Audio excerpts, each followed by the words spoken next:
Have you ever felt so lost that even God felt far away? That was Jack, a war veteran wandering through a blizzard with only his loyal German shepherd, Rex. He had nothing left. No home, no warmth, no reason to keep walking.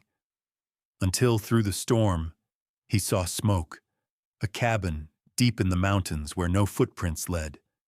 Inside, a fire still burning, a loaf of bread still warm, and a note that simply said, "If you found this place, you need it more than I do. Stay warm." A friend. What Jack discovered that night would change everything, not just for him, but for everyone who would one day find that same fire. Because some miracles don't come with angels or light from heaven. Sometimes, they come from the kindness of strangers who refuse to let hope die. If this story touches your heart, please subscribe, leave a comment, and share it with someone who might need a little warmth today. May God bless everyone watching, and may His fire keep burning in your heart. Missoula. Montana was a map of hard edges that winter. Roofs sagging under iced shingles, river fog lying low like a warning, plows groaning down Reserve Street, while a pale sun failed to warm anything but memory.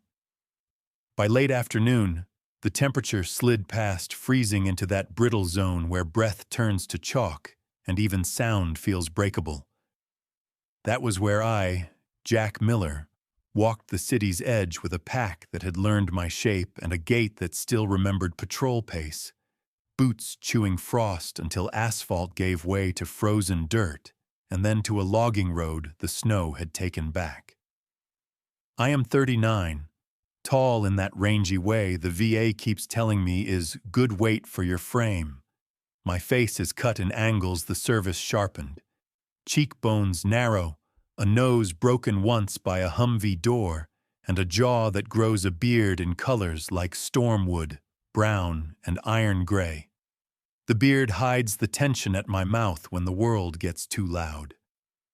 Beneath my coat, my shoulders still hold the square of years under armor, but one collarbone clicks in the cold, where a blast once shoved me into a wall in Helmand.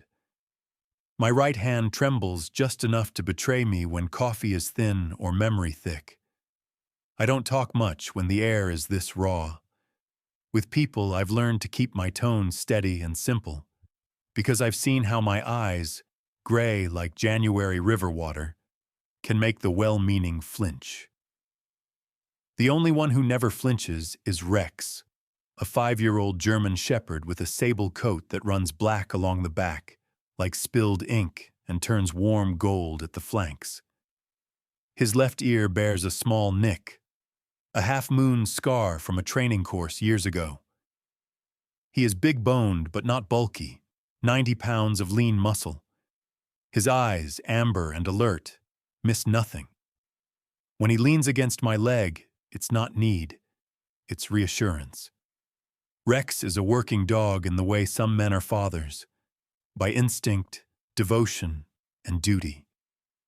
The cold bit through my gloves and he angled his body to shield the wind as if he could shoulder the weather itself. We left behind the last porch light for the bruised blue dusk, where the road broke into timber. The Bitterroot Range black against a sky that kept falling. This is how I manage the crowds in my head. Count steps, listen to Rex's breath, keep eyes on horizon lines and the small mercies. Frost glitter on fence wire, the dry music of cottonwood limbs, steam rising from the Clark Fork like the city trying to pray itself warmer. I hadn't planned to go this far. The night we tried the shelter, a man woke screaming, and I woke on top of the concrete floor with my fists clenched, knuckles bleeding, heart pounding, while a volunteer whispered, "You're safe. You're safe." After that, I told Rex we'd take air and keep going until Missoula's glow turned into a rumor. The forecast had threatened a clipper storm from Canada, and the wind agreed. We moved into the timber where snow lay deep, and the trail remembered. boots from a week ago, and then forgot. My coat, surplus canvas over wool, did its best, and my pack held a tin cup, jerky, a space blanket, and a small notebook filled with the kind of writing that keeps men from breaking. Somewhere behind me was the apartment I once had, the job I couldn't stand because the forklift's beep sounded too much like alarms before rockets. Somewhere ahead, if the rumor held, there was a cabin used by loggers, then hunters, then no one. A place someone in town had mentioned with a shrug, like telling you where water is and trusting you to find it. The first hour after dark is always the hardest. Eyes adjust, breath becomes company, and every twig crack is a footstep that isn't there. Rex moved in a clean trot, breaking trail with calm confidence, his harness glinting under my headlamp. When the wind gusted, he paused, squared to it, and when I slowed, he looked back as if to say, "We keep to the plan, partner." I kept telling myself we'd bivouac in the lee of a fir stand, make a nest of needles and a wall of packs, light no fire and let the dog be the stove. A soldier's logic, risk the cold over drawing attention. But then a thread of scent stitched itself through the air. Faint at first, then sure. Smoke. Not old ash, but living pine resin. Rex stopped, ears forward, chest expanding in one long inhale. Then he swung his muzzle northeast and gave a low bark reserved for discovery, not alarm. We cut across a shallow draw where snow rose to my knees and climbed a ridge where the trees opened just enough to reveal a clearing. Above it, a thin gray column of smoke rose against the night. My pulse quickened. In the service, I learned that a small thing can become the world. One dry match, one voice on the radio that doesn't quit. Now that smoke was my signal, my lifeline, the clearing appeared the way good news does, suddenly, then all at once, as if it had been waiting for me. The cabin stood there, modest, cedar shakes dark with melt, a stovepipe pushing smoke into the indifference of the sky. Snow piled high against the walls. A porch leaned left of straight, its rail carved by the hands of travelers before me. No tracks. Whoever had stoked that stove either left before the storm or knew how to sweep snow clean. My body did the math. Warmth versus risk. Memory whispered of doors that opened into chaos, but cold whispered louder. I reached for the handle. It turned easily. The door creaked open, and a breath of pine smoke air wrapped around me like a forgotten kindness. Inside, firelight painted the walls gold. A kettle murmured above the stove. The room was simple.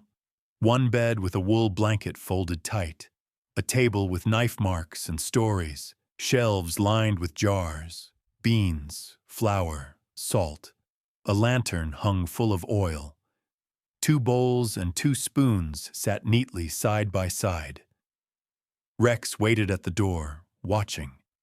His tail swept the floor once. Cautious approval, I cleared the what's up corners.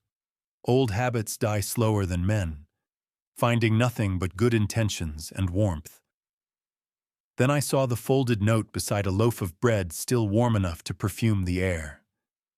The handwriting was careful, deliberate. If you found this place, you need it more than I do. Everything here is for you. Use it well. Stay warm. A friend. I read it twice, then a third time. Some words require repetition to enter the bone. I leaned against the table, eyes closed, letting the heat and silence fill the hollow spaces inside me. I tore a piece of the bread and gave the first to Rex. He took it gently, front teeth nibbling like he understood grace. I poured water from the kettle into the tin cup and felt warmth spread through my fingers, then through the part of me that had been cold the longest. Trust. Outside, the wind clawed at the roof. Inside, I heard only breathing, fire, and the quiet sound of something healing.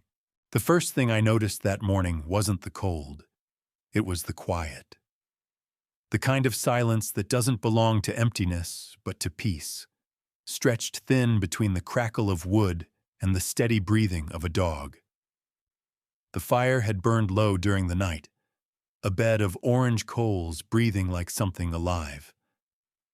I stirred it with a piece of birch, coaxing the flames back to life, and watched the cabin blush again in gold. Rex lifted his head, ears twitching, eyes half open in that soldier's alertness we both still carried, even in sleep. He stretched, shook the frost from his coat, and padded toward me, leaning his warm weight against my knee. "We made it another day, buddy," I whispered. His tail thumped once. For a moment I just listened, to the hiss of the kettle, the pop of sap inside the logs, and the heartbeat that I hadn't realized was still keeping time inside my ribs. I sat by the table, the folded note still there like an invitation I wasn't sure I deserved to accept. Its edges were slightly curled now, the ink faded but firm. I read it again. "If you found this place, you need it more than I do. Everything here is for you. Use it well. Stay warm. A friend?" That last line sat heavy in my chest. A friend. Two words I hadn't used without hesitation in years. Somewhere between the dust and the detonations, I'd learned that friendship could be a liability. Yet here it was, left behind not as a promise, but as proof. Someone had cared enough to prepare this space for a stranger. The air smelled of baked bread and pine smoke. I poured water from the kettle into a tin cup, stirred in some instant coffee from a small jar I'd found in the cupboard, and let the steam sting my face. The cabinets held more than I expected. A jar of beans, another of rice, a tin of salt, a few matches in a glass bottle. Everything was neatly arranged, like someone had lived by a quiet discipline. Whoever they were, they hadn't just survived. They had cared. I found the second note by accident. It was tucked inside a narrow drawer beneath the counter, folded small and forgotten except by time. The paper was yellowed, the handwriting tight and careful. "Don't let the world make your heart cold." That was all. No signature, no date. Maybe it was the same person. Maybe it was older. But those words, fragile as they were, hit harder than gunfire. They didn't ask. They reminded. I sat on the bed, feeling the worn quilt beneath my hands. Someone had patched it with pieces of different fabrics. Plaid, denim, even part of an old shirt sleeve. Each patch was sewn with small, even stitches, the kind you make when you have more time than company. The room was small but complete. Shelves, a table, a single chair, and enough wood stacked inside to last another week.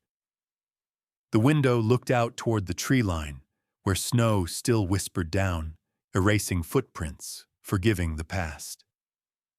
Rex nosed the door once, then turned back to the fire and curled again, nose under tail.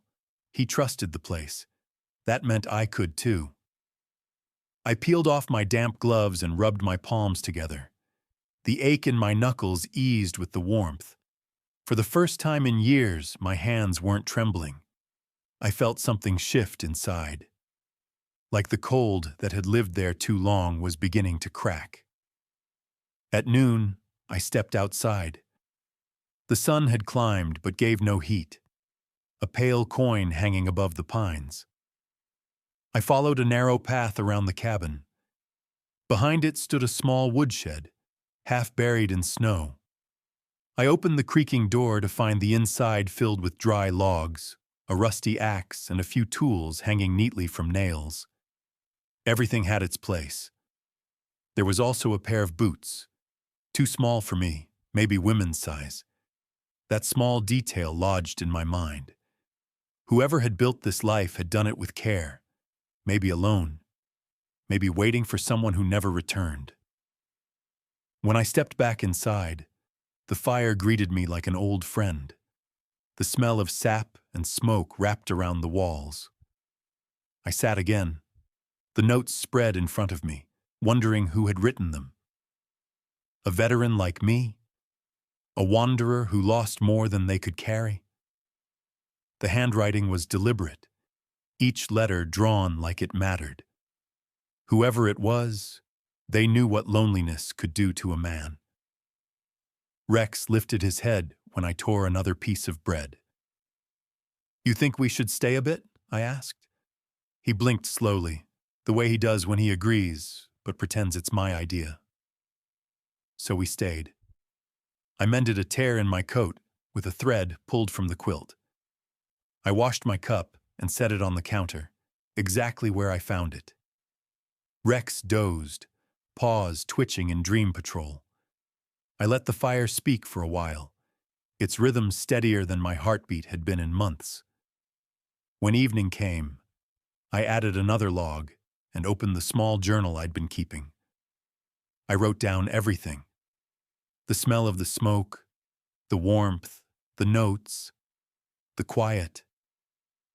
I wanted to remember what it felt like to be taken care of by someone I would never meet. I ended the entry with a line that surprised me when I saw it written, "Maybe the world isn't done with me yet." That night I slept without dreaming of sand or fire. I slept like a man forgiven. The storm had slowed by morning, leaving a world carved in white silence. Snow reached halfway up the cabin door, sealing us inside with the smell of wood smoke and yesterday's warmth. Rex stirred first, shaking his coat so the frost dusted off like ash. I pushed the door open with my shoulder, snow tumbling in, bright as crushed glass. The air outside was knife-sharp but clean, and for a long minute, I just stood there breathing it in, letting it scrape the rust from my lungs. Rex bounded ahead, nose low, tail slicing arcs in the air. He moved with the easy joy of a creature who didn't question peace when he found it. The cabin looked smaller in daylight, almost fragile, the chimney trailing a faint ghost of smoke. Behind it, the pines leaned heavy with snow, their branches drooping like weary shoulders. I followed a narrow indentation in the drift, maybe the trace of old footprints long surrendered to the wind. That's when I saw it. A wooden cross, simple and gray with age, half buried behind the cabin. The grain had split from years of storms, but the carving at its center was still clear, for those who wander. The words weren't just carved. They were etched with intent, deep grooves made by someone who needed them to last. I brushed snow off with my glove and traced the letters, feeling the splinters prick my skin like reminders. Something inside me tightened. The phrase struck too close to home. I remembered the desert, the heat, the dust, the endless hum of insects around the outpost near Sangin. I remembered faces, Corporal Dean, who used to hum country songs before every patrol, Lieutenant Carver, who never made it past the third deployment, and that one night when everything went red and then quiet. Too quiet, before the radio screamed for a medevac that never came. I hadn't thought about them in months, or maybe I had every day, just without permission. Rex came back and pressed his muzzle against my hand, grounding me. His breath was warm against the glove, his eyes patient. He didn't ask, didn't judge. That's the thing about dogs. They know what ghosts look like even when you keep them hidden. I knelt in the snow beside the cross and whispered names into the cold until the words stopped shaking. The forest listened without interrupting. When I went back inside, I couldn't shake the thought. Whoever built this place had known. The careful order, the food, the notes. It wasn't just kindness. It was empathy forged by pain. Maybe another veteran, someone who'd walked out of the same kind of noise I was trying to leave behind. The thought brought a strange comfort. We weren't so different, that unknown friend and I. I spent the rest of the day splitting wood from the shed, stacking it neatly beside the door. The rhythm of the axe was medicine. Strike, breath, lift, strike again. Rex stayed close, lying in the patch of light that stretched through the small window.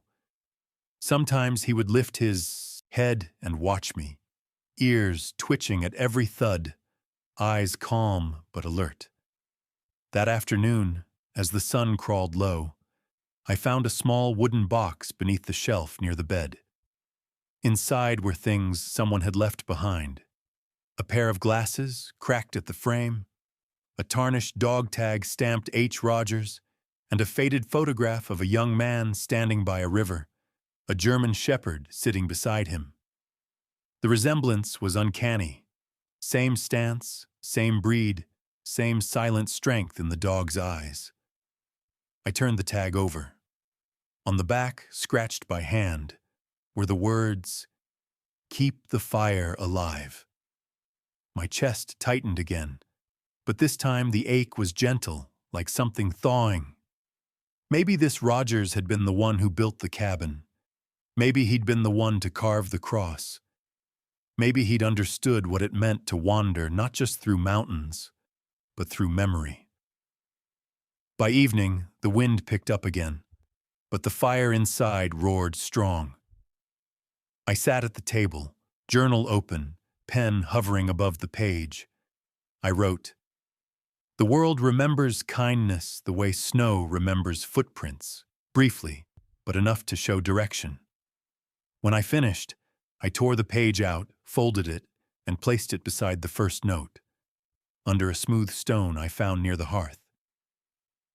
"Thank you, friend," I said aloud, voice quiet but steady. Rex lifted his head, tail thumping once against the floorboards as if to agree. Before sleeping, I walked one last time around the room, checking the lantern, the windows, the lock. The cabin creaked in the wind, not in protest, but in rhythm, like it was breathing. For the first time in years, I didn't feel like a visitor in my own life. When I finally lay down, the firelight flickered against the walls, and I thought of the cross outside, the words carved deep enough to outlast us all. For those who wander. I wasn't sure if I'd been found or forgiven, but as I drifted to sleep, I realized maybe they were the same thing. A full year passed before I found my way back to the mountain. Time had softened some edges, but others it sharpened. The nightmares had dulled to echoes, and I had learned to fill the days with purpose. I started volunteering at a small veteran center in Helena, teaching survival basics. How to read a map, light a fire, mend a tear, quiet a racing mind with rhythm instead of medication. I told them about the mountains without naming them, about a cabin where silence felt like safety, about a note signed only a friend. Some didn't believe it was real, but one or two understood immediately. You can always tell by the eyes of people who've seen too much. They recognize the shape of mercy when it's described. By late autumn, when the first frost silvered the grass, I knew I had to return. Rex was older now, the gray at his muzzle spreading like snowfall, but he was still strong, still listening to my every breath like it was part of his orders. We left the truck where the road ended and started the climb on foot. The air carried that thin metallic scent of coming snow, and the trees whispered in the wind as though remembering us. Halfway up the ridge, I saw smoke rising, thin, steady, confident. The cabin was alive. Rex picked up speed, tail swaying in quiet excitement. My heart pounded, not from the climb, but from something deeper. a feeling that I was about to step into my own memory. When we reached the clearing, I froze. There were footprints, small, quick, recent. A wooden sled leaned against the porch, half covered by drifted snow. Someone was here. I knocked twice out of habit. Then a voice from inside called, "Just a minute!" It was soft, feminine, carrying the steady strength of someone who had been through storms and decided to keep going anyway. The door opened to reveal Sarah, a woman in her early 30s, tall and lean with sunburned cheeks and strands of dark hair escaping from a wool cap. Her skin was pale with that mountain kind of health, tired but alive, and her eyes, a deep hazel, studied me not with fear, but recognition, like she already knew why I had come. "You must be Jack," she said. Her voice was low, a little hoarse, the kind that comes from calling children's names against the wind. I blinked. "How do you know that?" She smiled faintly and stepped aside. "Because of this." Inside, the cabin had changed. It was still the same bones, the same wood, the same stove, the same smell of pine and smoke. But it was warmer now, lived in. Toys rested near the hearth. A small wooden truck, a rag doll missing one arm. On the wall above the table hung a frame, and inside it, under glass, was the note I'd written the day I left. My handwriting, my words. "Thank you, friend. I'll keep the fire alive." Sarah stood beside it, her eyes soft. "We found your letter when we arrived last winter. My car had broken down 2 miles from here. The storm came fast. My kids were freezing." She turned toward the fire where 2 small figures sat, a boy and a girl. The boy, Noah, about 7, had hair the color of straw and a front tooth missing. The girl, Ellie, maybe 5, had curls so light they seemed spun from frost, and a face that tilted toward every new sound, like the world still surprised her. Sarah continued, "We followed the smoke. When we found the cabin, there was food, wood, matches, enough to survive. And then your note." Her voice wavered, but she steadied it. "It kept us going. I told the kids someone out there cared enough to prepare this. It made us believe again." I didn't know what to say. Words felt too small. "You did more than survive," I finally said. "You made it home." She smiled, brushing a strand of hair from her face. "We wanted to keep it as it was, the notes especially." She pointed to the wall opposite the bed. Dozens of letters were pinned there, all different handwriting, some old, some new, each ending with the same closing.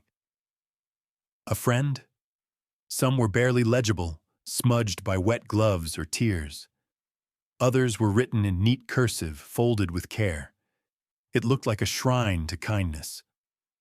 Noah came up to Rex, who sniffed the boy's mitten curiously before sitting down, accepting the small hand on his neck. "He's huge," the boy laughed. "What's his name?" "Rex," I said.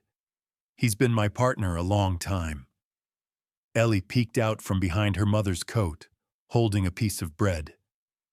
"He can have this," she whispered. Sarah started to protest, but Rex took it so gently it made her laugh. The sound filled the cabin like sunlight. As evening settled, Sarah served a pot of stew that smelled of beans and herbs. We ate together, and she told me pieces of her story. How she'd been widowed 3 years ago when her husband's truck slid off an icy bridge. How she'd sold what little they had to move west, hoping for a new start. The storm that stranded her had been both curse and salvation. After dinner, we sat near the fire. The kids fell asleep on a blanket with Rex curled protectively beside them. Sarah looked into the flames and said, "You know, this place isn't ours. It belongs to everyone who needs it. We just Keep it ready. I nodded. That's what it's meant for. She reached into a small wooden box by the window and pulled out an old tag. The same one I had found a year earlier. H. Rogers. We found this under the floorboards, she said.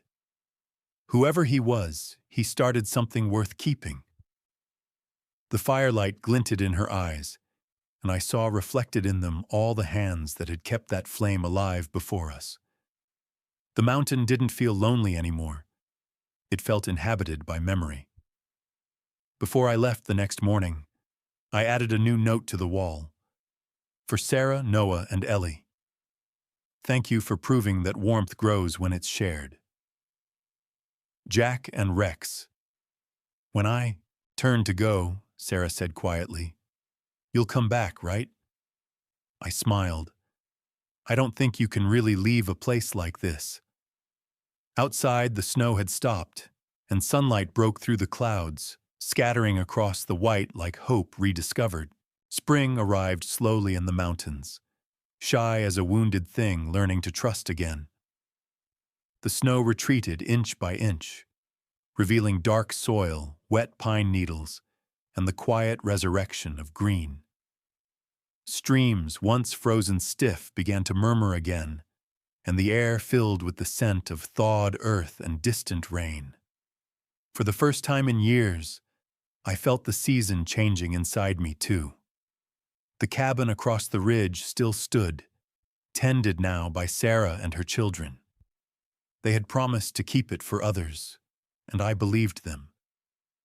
But I couldn't shake the feeling that there should be more than one beacon out here. Too many people wandered lost before they found warmth. So I decided to build another, not to own, but to offer. Rex trotted beside me as we hiked into a valley east of the old cabin, where the trees thinned and sunlight touched the ground like blessing. His muzzle was grayer now, his gait slower, but his spirit unbroken. He would pause often, sniffing the breeze, tail swaying with calm determination, as if he too understood the mission. I chose a spot near a small stream, where water sang even in winter. It was harder work than I remembered. My shoulders no longer carried weight like they used to, and every swing of the axe reminded me that time had carved me too. But the rhythm steadied me. Chop, breathe, lift, build. Each plank raised was a heartbeat reclaimed. Rex guarded every night like an old soldier, lying by the stacked lumber, ears flicking at each owl call. When exhaustion blurred my vision, he'd nudge my leg with his nose, urging me to rest. One afternoon, a stranger appeared at the edge of the clearing. He was a man in his 40s, tall and raw-boned, his beard red gold and windburned, his jacket patched more with memory than cloth. His name was Tom Garrett. He introduced himself with a handshake that felt both strong and uncertain. "Saw your smoke," he said. "Didn't expect to find company up here." His voice carried a Midwestern drawl, tired but kind. Tom had been a firefighter before an accident burned his lungs and ended his career. He had the look of someone used to saving others but unsure what to do with himself afterward. The mountain, he said, helped him breathe easier. When I told him what I was building, he nodded slowly. "A place for the lost," he murmured. "That's worth swinging an axe for." For weeks we worked together, two men bound not by words but by rhythm, sawing, hammering, hauling logs through mud. Rex became our silent supervisor, circling the site with the seriousness of a commander. On quiet evenings, we sat by the small campfire eating beans from the pan, trading stories and fragments. Tom told me about the day his lungs gave out mid-rescue, the screaming crack of collapsing beams, and the guilt of surviving when others didn't. I told him about Helmand, about Rogers's dog tag, about Sarah's laugh and the letters on the wall. The fire between us needed no translation. By midsummer, the cabin stood finished, simple, sturdy, with a porch wide enough for travelers to rest their burdens. Inside, 6 bunks lined the wall. A small stove sat near the window, and shelves waited for future generosity. Above the table, I nailed the first note, written in the same deliberate hand that had once trembled over a stranger's gift. If you found this place, you're safe. Eat, rest, and remember. The warmth here belongs to everyone. Signed, a friend? Tom found an old river stone and placed it on top of the paper. To keep it grounded, he said. When autumn came, Tom left for the town below, promising to return with supplies before the first frost. I watched him disappear down the trail, a solitary figure framed by gold leaves. He turned once to wave, and I knew he would keep his word. Rex and I stayed through the first snow. The new cabin held heat better than I expected. Some nights I caught myself talking to Rogers, to Sarah, to anyone who had ever carried the fire before me. "We're still at it," I'd whisper. "Your kindness hasn't gone to waste." Rex would rest his head on my boots, sighing in agreement. Years passed. My hair silvered, my hands grew stiff, but the flame inside refused to fade. Word of the cabins spread quietly through the valleys. Hikers, lost travelers, and sometimes other veterans came by, each leaving a note or a can of food, each signing a friend. The letters multiplied, the shelves filled, and kindness became something you could touch. The last winter I spent there was the coldest I can remember. The snow fell thick and endless, and my breath grew shallow. I knew my time was near. I sat by the fire with Rex's head on my knee, my fingers combing through his fur, and whispered, "You did good, partner. You kept us both warm." His tail thumped once, slow and steady, until sleep took us both under the hum of the storm. When the thaw came, travelers found Rex lying beside the hearth, his muzzle resting on a folded note. My handwriting. The words read, "If you find this fire still burning, keep it alive. Not for me, for those who wander after." They buried us together beneath the pine outside, where the river could be heard in spring. Sarah returned years later with her children grown, standing before the 2 cabins, one old, one new, both still alive with warmth. And from that day on, locals began calling them the Everfire Cabins. Even now, smoke still rises from one chimney or another, no matter the season, carrying forward what began with one act of mercy in the snow. Sometimes, miracles don't come as flashes of light or voices from heaven. They come quietly, through a stranger's kindness, through a shelter built by tired hands, through a note that simply says, "A friend." In that small act of love, we see the hand of God moving among us, not in thunder, but in warmth. When Jack built that second cabin, he didn't just leave wood and fire, he left faith. Faith that even in the coldest places, God's grace finds a way to reach us, through compassion, through giving, through one soul helping another. That's the real miracle. The Lord using ordinary people to keep His light alive in a world that sometimes forgets how to glow. And maybe that's what the fire truly means. It's the Holy Spirit living in each of us, reminding us to be a little more patient, a little more gentle, a little more giving. Every time we choose kindness over indifference, we add another log to God's fire. So today, if this story touched your heart, take a moment to share it with someone who might need warmth too. Comment where you're watching from, or tell us a moment when kindness changed your life. Subscribe to the channel. Join this circle of compassion. And may God bless every viewer who keeps this fire of hope alive. Let your light so shine before men that they may see your good works and glorify your Father which is in heaven.